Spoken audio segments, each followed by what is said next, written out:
What's up, everybody? It's John Forget with Mexico Life Realty, and I am not here with a market update. I will be doing a 2022 synopsis by the end of the week here, but I do want to do a conversation about what's going on in our market. There are many properties that when we call to see if we can get in, they say no. And I don't know if the owners know or if it's just the agents that are renting out the properties and protecting it. So let me explain what the problem is. So you've got a real estate agency and they do rentals and they do sales. If they do both, now you've got a problem. For us, we don't do rentals. The reason we don't do rentals is because it can't be perfection, and that's what we want to deliver to our clients. So what these people do, I suspect, is they don't want a bad review from the renter, so they don't want to bother the renter. Now, when we take a listing, the first thing we ask is, do you guys rent out the property? If the answer is yes, we say you need to have a conversation with any future rentals. We don't want to stop that.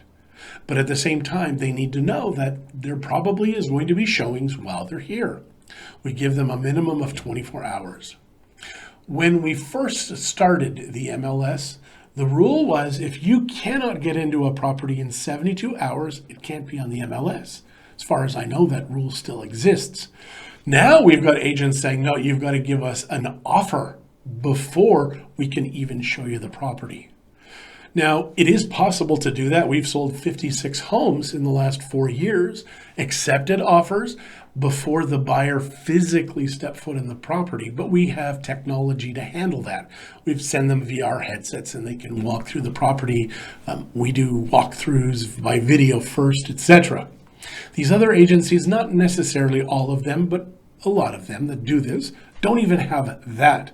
So how do you walk through a property when you can't actually go into the property and they don't have the tech to actually deliver the property? So it's getting very frustrating. And I think that if you are selling your property and you are working with one of these agents that also do rentals, you're shooting yourself in the foot.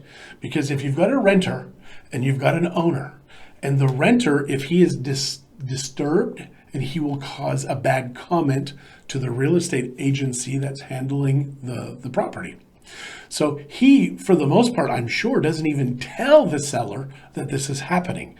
So you're stopping the opportunity to sell a property which is worth a heck of a lot more than the rentals. Now, the other odd thing I see is renters that are worried about owners worried about the renters. If you want to sell, for God's sakes, just sell. Forget the renters. Let the next guy have that problem. Let's just get this done. Because if you're not selling today, I have no idea what 6 months is going to deliver from now, or even 6 weeks. We're always one bad news story away from an 18-month drought. Do I think that's going to happen? No. I think that for the next 2 years to 3 years, it's going to be amazing here. Prices will continue to rise. Sorry. But I think this needs to get sorted out.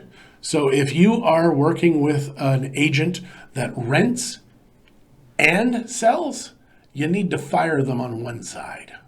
Sorry. And that way we can have the market move even better, because we, the agents, are the ones that are stopping us from having the most amazing year ever. And that's because they're afraid to open their mouth. I'm not. Thanks for that. We'll chat soon. Bye now.